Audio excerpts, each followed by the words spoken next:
Okay, let's look at E924A. We're issuing stock, and then what's different about this problem is we're going to buy back some of our own stock, and then we're going to resell it. So we'll first start where we initially issue stock, and when you issue stock, what we're getting here is we're going to get $10 per share. So what we're going to get in cash is not just the par value. That's that arbitrarily low amount set by the company. It's not what we're going to sell the stock for. And this is a minimum legal capital that must be kept in the company, so it's not really very meaningful. So we're going to take $10 per share, multiply it by the number of shares we issued, and that's the amount we're going to debit cash for. We're not able to credit common stock for that same amount. Instead, we have to split that amount between common stock and additional paid-in capital in excess of par. So let's go through it again. You get $10 per share. Of that $10, $2.50, the par, goes into the common stock account. The extra $7.50 goes in this additional paid-in capital in excess of par. These two accounts really are one and the same. It'd be nice if we could just put them in the same account. All right, what happens when you buy back some of your own shares? Well, you're going to have to pay cash just like anybody else who would buy back their own shares.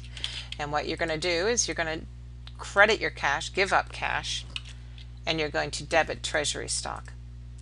We didn't debit these accounts because they keep it in a separate account, because the idea is that you would just basically be turning around and selling it or giving it to your executives, whatever the reason is for you having bought back your own stock in the first place. So what happens when you go back and turn around and sell it, put it back out in the public again? Well, here's the deal. What we're going to do is get cash just like anybody else would. The amount's going to be $4,000. Now, what would be nice if we could just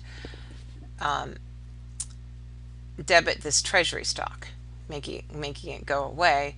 But the thing is, you can't debit an account. I'm sorry, we can't credit the account for more than we had originally debited it. So in other words, we can't credit this account for more than $12 per share. So we'll do that at least. So we're going to be crediting our treasury stock, making it less of a negative balance. But you can see we're not balancing.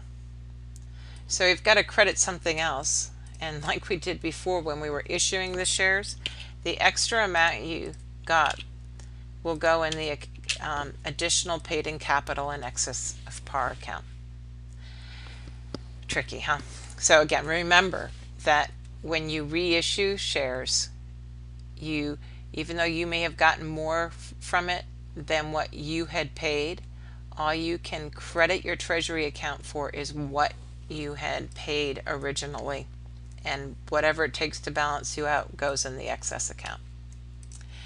So the entries, the debits and the credits, I'm going to give that to you relatively quickly. You can pause and just see that you can come up with these on your own.